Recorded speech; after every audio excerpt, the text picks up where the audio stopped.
It was late October when it happened, the kind of night that wraps its cold, damp fingers around your bones and refuses to let go. I had just moved into an old rental house on the outskirts of town, tucked away on a lonely, tree-lined road. The house was one of those classic colonial homes, the kind you see in black and white horror movies with creaky floorboards and peeling wallpaper. I should have known better, but the rent was cheap, and I was desperate. From the first night, something felt off. It was subtle at first, like the house was holding its breath. The air felt heavier in certain rooms, and I often caught the faintest whiff of something rotten, though no matter how much I cleaned, I couldn't find the source. It wasn't until the third night that I heard it, the knock. It was faint, almost hesitant, like a child tapping on a door to see if they'd get caught. I thought it was just my imagination. I mean, the house was old, probably settling or something. But then it happened again, louder this time. 3 sharp knocks. I froze. It was past midnight, and I lived alone. Gathering my courage, I grabbed a flashlight and crept toward the front door. It was locked as I'd left it. When I peeked out the window, the street was empty, just the wind playing tricks on me, I thought. But the knocks didn't stop. Every night, around the same time, 3 knocks. Always 3. I'd check the door, the windows, even the basement. Nothing. Then came the whispers.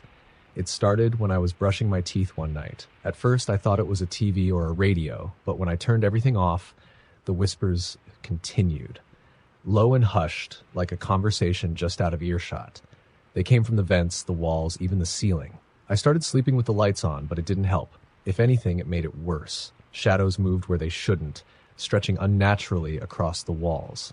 Once, I woke up to find my bedroom door wide open. I was sure I had locked it before bed. Then came the dreams, or rather, nightmares.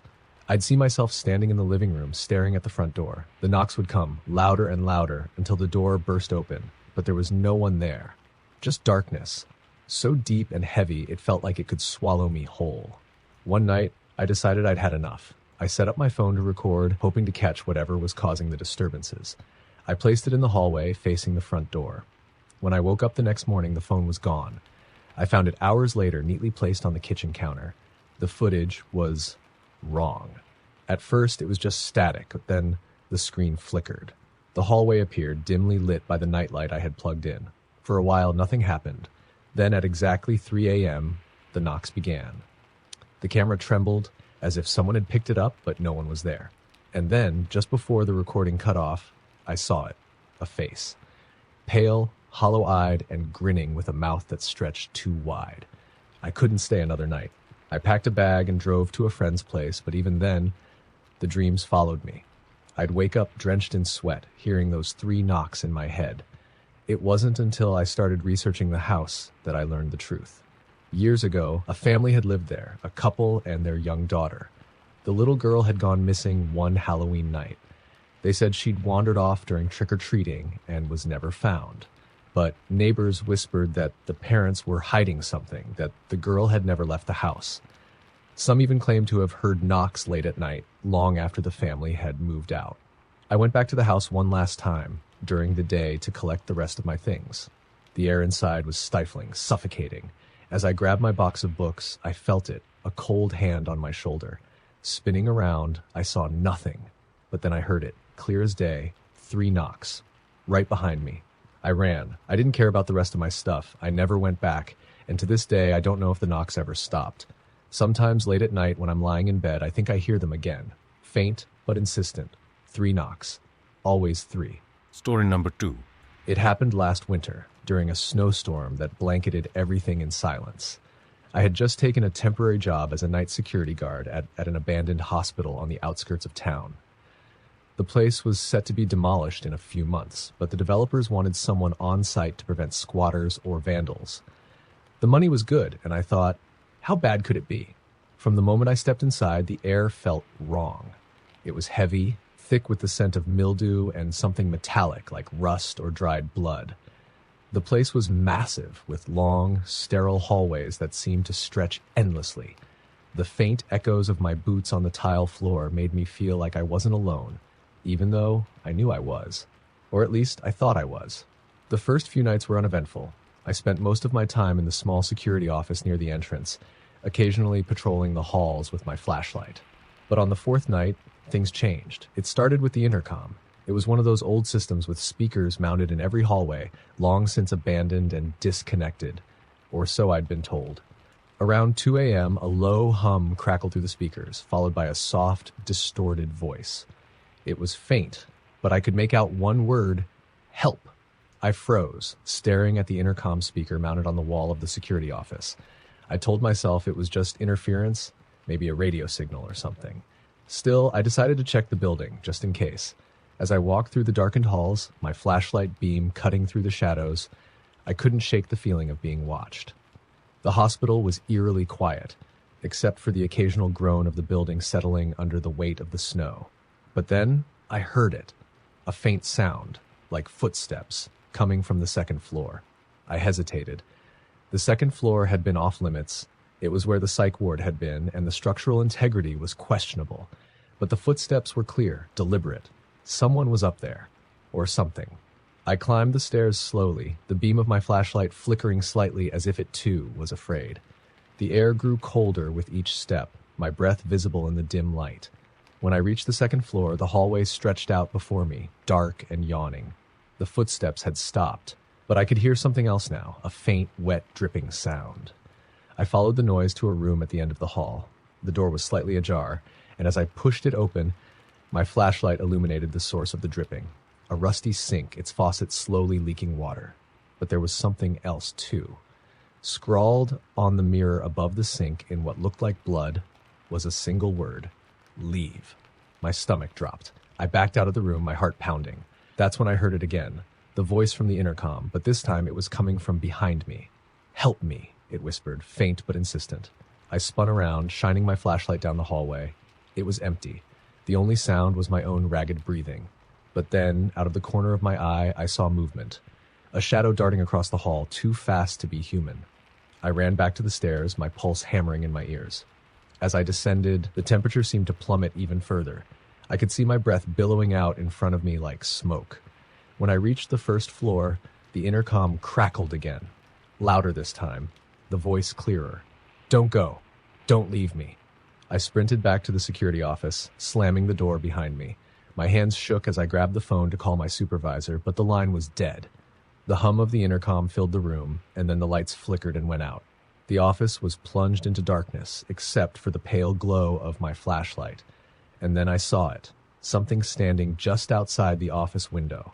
It was tall and thin, its silhouette barely visible in the dim light. Its face was pale, almost featureless, except for two dark, hollow eyes that seemed to stare straight into me. It didn't move. It just stood there, watching. I don't know how long I stared back, frozen in place, but when I finally blinked, it was gone. The intercom crackled one last time, and the voice whispered, "He won't let you leave." That was enough for me. I grabbed my bag and bolted for the exit, not caring if I got fired for abandoning my post. As I ran through the snow toward my car, I glanced back at the building. In one of the second-floor windows, I saw the silhouette again, watching me. And this time, it was smiling. I never went back to that hospital. When I tried to tell my supervisor what had happened, he dismissed it as exhaustion or an overactive imagination, but I know what I saw. And sometimes late at night, I still hear that voice in my dreams, whispering, "Help me." Story number 3. It was supposed to be a simple weekend getaway. My friends and I had found an old cabin online, deep in the Appalachian Mountains. It was advertised as rustic and off the grid, which was perfect. No cell service, no distractions, just nature and the 5 of us. Or so we thought. The first sign something was wrong happened before we even got there. As we drove up the winding mountain road, the GPS cut out, leaving us to rely on a printed map that looked like it hadn't been updated since the 80s. The forest grew denser the higher we climbed, the trees pressing in like silent sentinels. The sun dipped below the horizon, and by the time we reached the cabin, night had fallen. The cabin was small but cozy, with a stone fireplace and a wraparound porch. A single ancient lamp flickered near the front door. It was quiet, too quiet. No crickets, no rustling leaves, just the occasional groan of the wind. But we brushed it off. After all, we were here to disconnect, right? That first night, everything felt fine. We cooked over the fire, told ghost stories, and laughed late into the night. But as we settled into our sleeping bags, a strange unease crept in. It was subtle. It was subtle, like the weight of the air had changed. I chalked it up to the unfamiliar surroundings and drifted off. I woke up around 3 a.m. to a noise outside, a low, rhythmic tapping like someone drumming their fingers against the window. I sat up, heart racing, and glanced around the cabin. My friends were all asleep, their breaths slow and steady. The tapping continued, soft but deliberate. I told myself it was probably a branch swaying in the wind and forced myself to lie back down. But just as I closed my eyes, I heard it again, closer this time, like it was coming from the porch. Then, as clear as day, a voice whispered my name. Emily! My blood ran cold. I sat up again, straining to hear. The voice was faint, almost melodic, and unmistakably human. It called my name a second time, softer but insistent. I wanted to wake the others, but something stopped me, like I knew deep down that I shouldn't make a sound. The next morning, I told my friends about the voice. They laughed it off, teasing me about my overactive imagination. But as we ate breakfast, I noticed something odd. Our friend Sarah, who had been sitting by the fire all night, had a bruise on her wrist. She didn't remember getting it. We decided to go hiking that day, hoping to shake off the cabin's strange atmosphere. The forest was beautiful but unnerving, the dense trees blocking out most of the sunlight. As we walked, I kept feeling like we were being watched. Every now and then, I'd catch a flicker of movement in the corner of my eye. But when I turned to look, there was nothing there. About an hour into the hike, we came across something that made us stop in our tracks. A small clearing with a circle of stones in the center.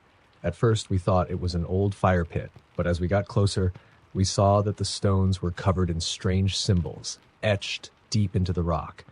None of us could make sense of them, but the sight filled me with an overwhelming sense of dread. I don't like this, Sarah said, her voice barely above a whisper. Let's go back. We all agreed, but as we turned to leave, I heard it again, that same voice from the night before. Emily. It was so faint that I almost thought I'd imagined it, but Sarah froze beside me, her face pale. Did you hear that? She asked. We didn't wait to find out. We hurried back to the cabin, the unease growing with every step. By the time we got back, the sun was setting, casting long, menacing shadows across the porch. That night, the air in the cabin felt heavier, oppressive, like the walls were closing in. As we sat around the fire trying to act normal, Sarah suddenly gasped. Her hands trembled as she pointed at the window. There's someone out there, she whispered. We all turned, but the window was empty. Still, the look on her face convinced us to check it out. Armed with flashlights, we stepped onto the porch. The forest was eerily still, the silence broken only by the crunch of snow beneath our boots. We circled the cabin, but there was no one there. Just as we were about to go back inside, we found something, a single footprint in the snow. It was large and oddly shaped, almost like a hoof, but too big to belong to any animal we knew. And it was fresh. That night, none of us slept. The tapping returned, louder this time, echoing through the cabin. The voice followed, calling not just my name, but all of ours, one by one. When it called for Sarah, she started crying, rocking back and forth in her sleeping bag. By dawn, we decided we couldn't stay another night. We packed up and loaded the car, eager to leave. But as we started the drive down the mountain, the unease only grew. The forest seemed darker, the trees leaning closer, as if trying to trap us. Halfway down, the car skidded to a stop. The road was blocked by a fallen tree, a massive, gnarled thing that hadn't been there the day before. We had no choice but to turn around and head back to the cabin. When we got there, the air was colder, the silence heavier, and then we saw it. The door was wide open, swinging slightly in the wind. Inside, the cabin was trashed. Furniture was overturned, and the walls were scratched, deep gouges that looked like they'd been made by claws. On the floor in the center of the room was a single stone from the clearing, its symbols glowing faintly in the dim light. Beneath it was a message, scrawled in the same strange symbols. None of us could read it, but we didn't need to. The meaning was clear. You can't leave.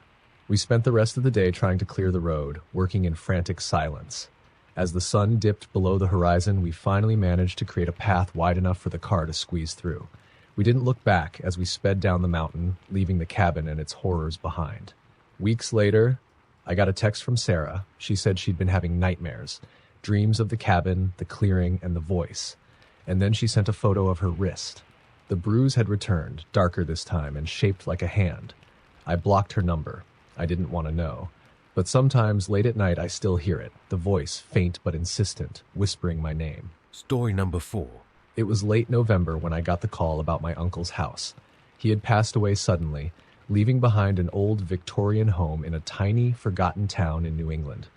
No one else in the family wanted it, so the house fell to me. At the time, I saw it as an opportunity, a chance to escape the monotony of city life and maybe start over. The house was a towering relic, with peeling paint, sagging shutters, and a wraparound porch that groaned under the weight of years. It stood at the end of a long, empty street, surrounded by skeletal trees that seemed to whisper when the wind blew. The neighbors were few and far between, their houses barely visible through the thick fog that clung to the ground. When I arrived, the air felt cold, much colder than it should have been for late fall. The lawyer handed me the keys with a strained smile. "Just be careful," he said, almost as an afterthought, before driving away. I didn't think much of it at the time. The first few days were uneventful, though the house had an undeniable weight to it. The floors creaked under my every step, and the shadows seemed to linger just a little too long. Still, I told myself it was just an old house settling. I spent most of my time cleaning, sorting through my uncle's things, and trying to make the place feel livable. Then, on the fourth night, I found the journal. It was hidden in a false bottom of my uncle's desk, bound in cracked leather and reeking of mildew. The entries were written in a frantic scrawl, the handwriting becoming more erratic as the pages went on. At first, it seemed like a simple record of his daily life. Grocery lists, weather notes, the occasional mention of a visitor. But then, about halfway through, the tone changed. "There's something in the house," one entry read. "It watches me at night, I can feel it." The entries that followed became darker, more fragmented. He described hearing footsteps in the attic, voices whispering his name, and shadows that moved when there shouldn't have been light. He mentioned waking up with scratches on his arms, deep and jagged, as if made by claws. I should have left then. I should have packed my things and driven as far as I could. But curiosity got the better of me. I told myself it was just the ramblings of an old man, like maybe dementia or paranoia. Still, I couldn't shake the feeling that something about the house wasn't right. That night, the noises started. I was lying in bed, staring at the cracked ceiling when I heard it, a faint shuffling, like someone dragging their feet across the floorboards. It was coming from above me, in the attic. My breath caught in my throat. I told myself it was probably just a raccoon or some other animal that had found its way in. But the sound was too deliberate, too rhythmic. I grabbed a flashlight and made my way up the narrow staircase to the attic. The air grew colder with every step, the smell of dust and decay becoming almost overwhelming. When I reached the top, I hesitated. The door was slightly ajar, a thin sliver of darkness beckoning me inside. I pushed it open and shone the flashlight into the room. The attic was empty, just a collection of old trunks, cobweb-covered furniture, and stacks of yellowed newspapers. But the air was heavy, almost suffocating, and I couldn't shake the feeling that I wasn't alone. Just as I was about to leave, I saw it, a single footprint in the thick layer of dust on the floor. It was large and misshapen, almost claw-like. My stomach churned, but I forced myself to back away slowly, closing the door behind me. The next morning, I woke up to find the attic door wide open. The scratches started the following night. I woke up to a burning sensation on my arm and found 3 long, parallel gouges running from my wrist to my elbow. The skin was red and raw, like I'd been attacked. But the door to my bedroom was locked, and the windows were sealed tight. The whispers came next. At first, they were faint, just on the edge of hearing. I couldn't make out the words, but they were constant, like a dozen voices murmuring all at once. Then, one night, they became clear. "Get out!" The words were cold and guttural, echoing through the house like a growl. I tried to tell myself I was imagining things, but deep down I knew the truth. The house didn't want me there. I decided to leave the next morning, but the house had other plans. As I packed my bags, the air grew colder, the shadows darker. Doors slammed shut on their own, and the whispers grew louder, more frantic. The lights flickered, then died completely, plunging the house into darkness. Then, I heard it, the footsteps, heavy and deliberate, coming from the attic. This time, they didn't stop. They moved down the stairs, slow and purposeful, heading straight for me. I grabbed my keys and ran for the front door, but it wouldn't budge. The handle was ice cold, frozen in place. Behind me, the footsteps grew louder, closer. I turned and saw it, a figure at the end of the hallway, its form shrouded in shadow.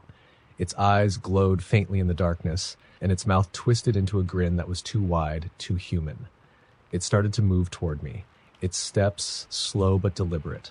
My heart pounded as I scrambled to the nearest window, throwing it open and climbing out onto the porch roof. I didn't look back as I jumped, landing hard on the frozen ground. I ran to my car, praying it would start, and when the engine roared to life, I didn't hesitate. I sped away, the house disappearing into the fog behind me. I never went back. I sold the property to a developer sight unseen and never looked into what happened to it. But sometimes, late at night, I dream of that house. I see the attic door creaking open, the whispers growing louder, and the figure standing at the end of the hallway, waiting. And in those dreams, I hear its voice again, low and guttural. You can't escape. Story number 5. I was never one to believe in ghosts or the supernatural. I always thought there was a logical explanation for everything. That was before I took the night shift at the Blackthorn Motel, a run-down roadside inn at the edge of nowhere. It was the kind of place where time felt like it had stopped, where the air carried a strange heaviness that made you question if you should even be there. I needed the money, and the job seemed easy enough. The manager, an older man named Carl, handed me the keys and a logbook during my orientation. He barely made eye contact as he muttered, "Just keep the place locked up after midnight, and whatever you do, don't go into room 6. I laughed nervously, waiting for him to tell me it was a joke. But Carl's expression didn't change. "Why?" I asked. He simply shook his head and walked away, muttering something about things you don't want to mess with.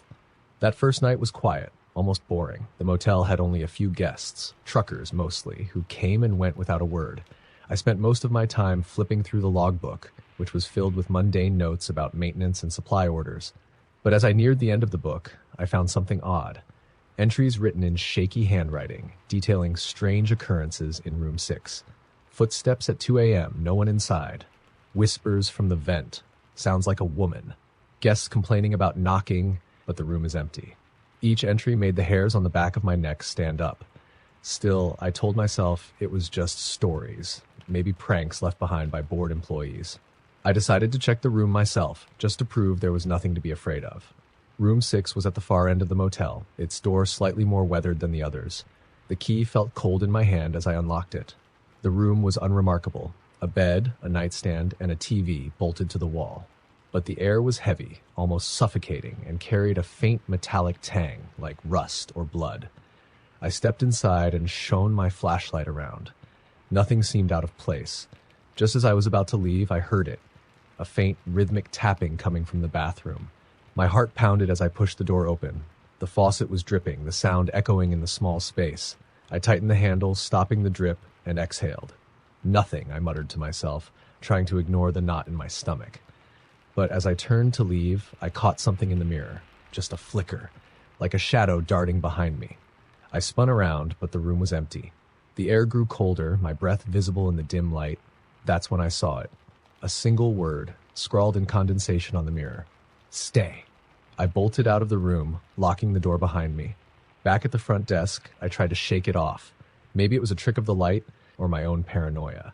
But deep down, I knew something wasn't right. The second night, things got worse. Around 1 a.m., the phone rang. The motel was silent, the kind of silence that presses on your eardrum, so the sound startled me. I picked up the receiver, expecting a guest complaint, but all I heard was static. "Hello," I said, but no one answered. Then, through the crackling, a voice whispered, "You shouldn't have gone in." I slammed the phone down, my hands shaking. The logbook was still on the desk, open to the last page. A new entry had appeared, written in the same shaky handwriting. "It's watching." I hadn't written that. For the rest of the night, I stayed at the desk, every nerve on edge. The motel seemed alive, groaning and creaking like it was breathing. Shadows danced in the corners of my vision, and I couldn't shake the feeling that I was being watched. At 3 a.m., the knocking started. It was faint at first, a soft tap, tap, tap that echoed through the hallway. I grabbed my flashlight and stepped out from behind the desk. The sound was coming from room 6. My legs felt like lead as I approached, the flashlight beam trembling in my hand. The knocking grew louder, more insistent. I stood outside the door, my hand hovering over the knob. "Who's there?" I called out, my voice shaking. The knocking stopped. I should have walked away. I should have left right then and there. But something compelled me to open the door. The room was empty, just as I'd left it, but the air was freezing, my breath visible in the dim light. The word on the mirror had changed. Now it read, "Leave." I didn't sleep that morning. I stayed at the desk until my shift ended, watching the first rays of sunlight creep over the horizon. Carl arrived just after dawn, and I confronted him. "What's going on in room 6?" I demanded. His face went pale. "I told you not to go in there," he said, his voice barely above a whisper. He told me the story in hushed tones. Years ago, before he owned the place, a woman had checked into room 6. She was alone, quiet, and kept to herself. The next morning, the maid found her hanging from the bathroom ceiling. No note, no explanation, just a life snuffed out in silence. Since then, strange things had been happening in the room. Guests reported hearing her footsteps, her whispers. Some even claimed to see her reflection in the mirror, staring back at them with hollow eyes. I quit that day. I didn't even collect my last paycheck. But the nightmares followed me. I still see her sometimes in my dreams, a pale figure standing in the shadows, her eyes dark and empty. And sometimes, just before I wake up, I hear her voice. "You shouldn't have gone in." Story number 6. The autumn air was crisp when I arrived at Hollow Creek, a small, secluded town nestled deep in the woods. I had been hired as the new groundskeeper for the Hollow Creek Cemetery, an isolated burial ground with a history as old as the town itself. The job came with a free cabin on the cemetery grounds, which I thought would be perfect for some solitude. I didn't realize then how wrong I was. From the moment I set foot in Hollow Creek, I felt something was off. The locals were friendly enough, but their smiles never quite reached their eyes. They warned me in cryptic ways about my new job. "Make sure you're inside before sundown," one old man said as I bought groceries at the town's only store.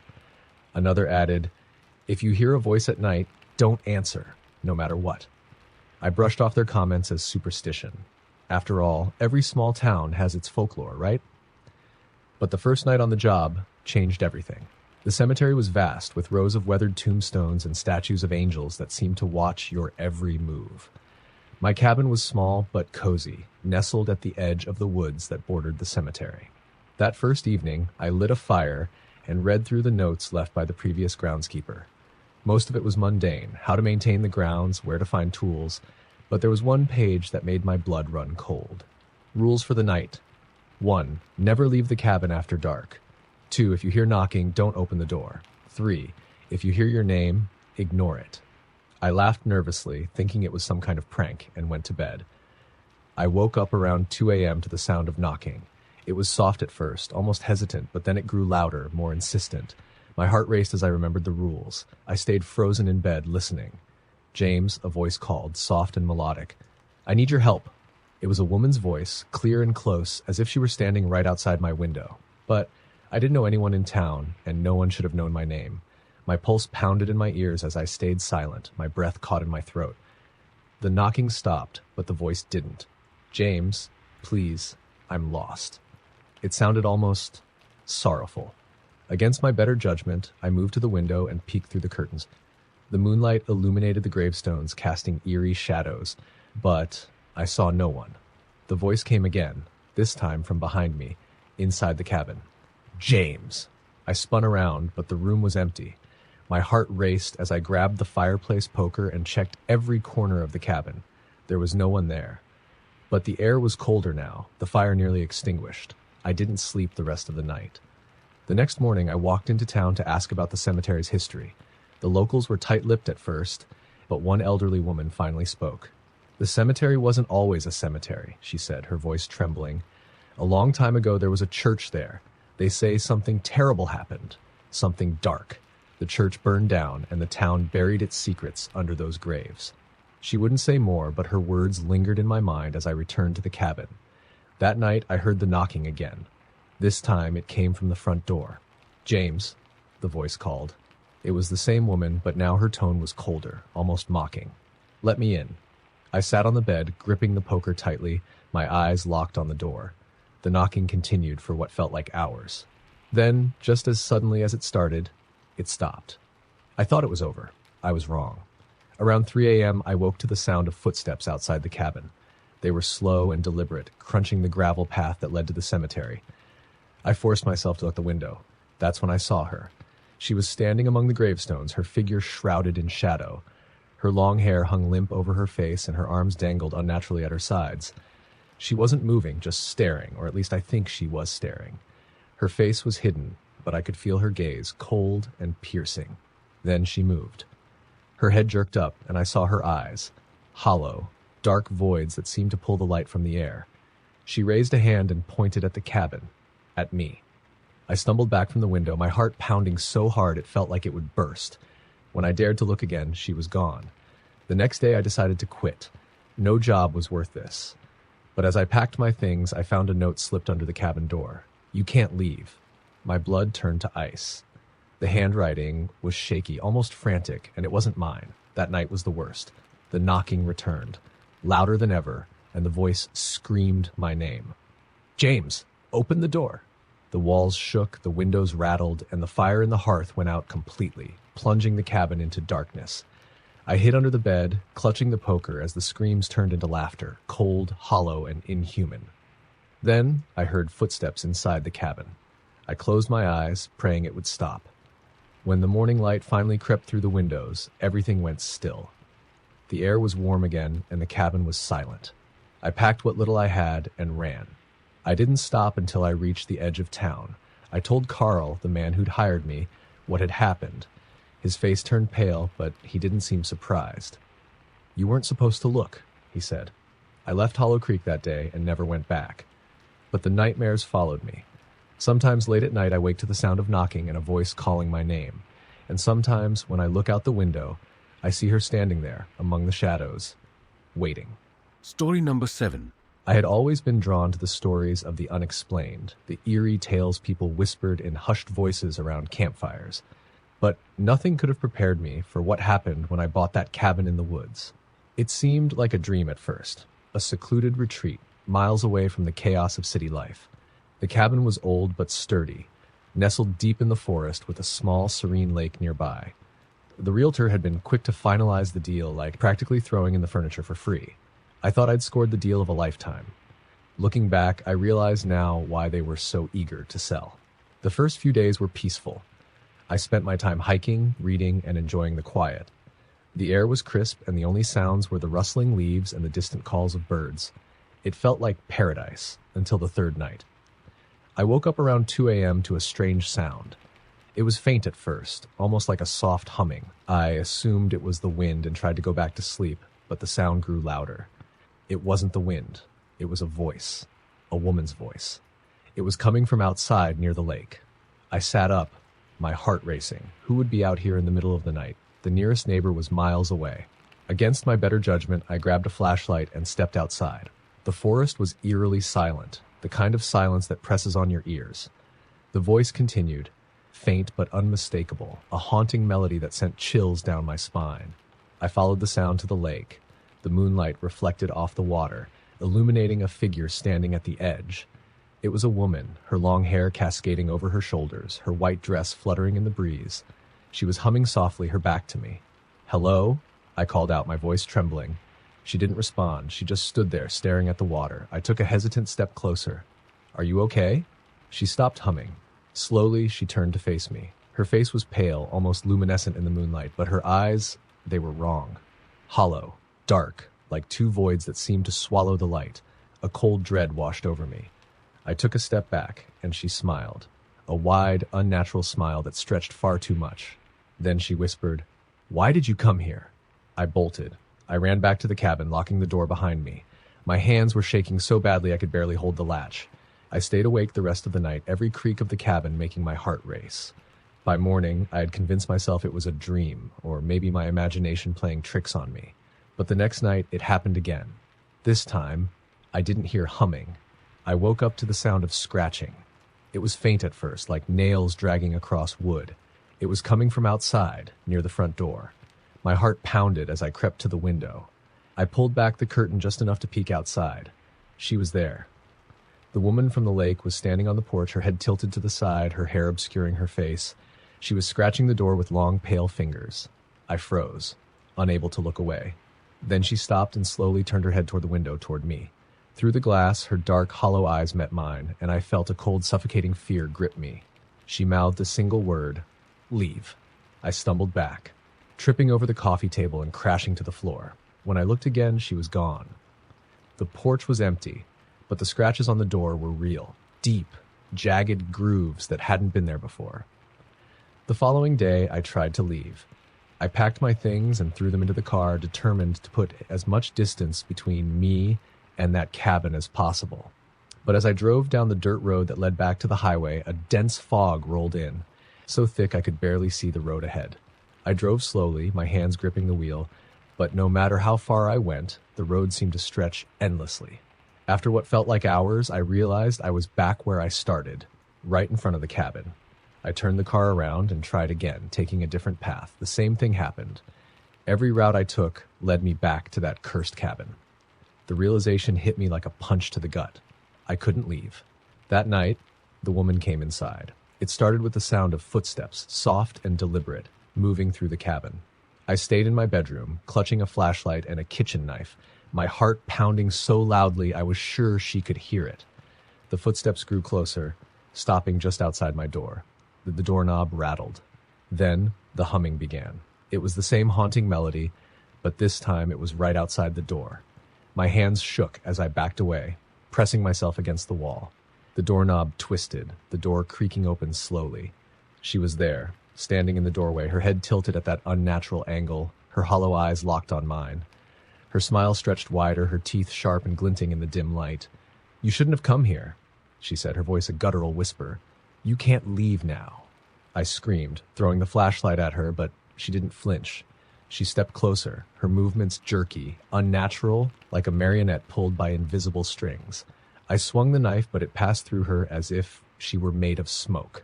"Leave me alone," I shouted, my voice cracking. She tilted her head again, her expression almost amused. "You're already mine." The next thing I knew, I was waking up on the floor. The room was empty, the door wide open. The sun was rising, casting a pale light through the windows. I didn't remember falling asleep or passing out, but the terror from the night before was still fresh. I tried to leave again that day, but the roads led nowhere. I was trapped. Now, every night she comes. Sometimes she hums. Sometimes she whispers. Sometimes she just stands in the corner, watching me with those hollow eyes and that twisted smile. I don't know how much longer I can take it. The cabin feels like it's alive, the walls closing in, the air growing colder with each passing day. I don't know who or what she is, but I know one thing. She's never going to let me go.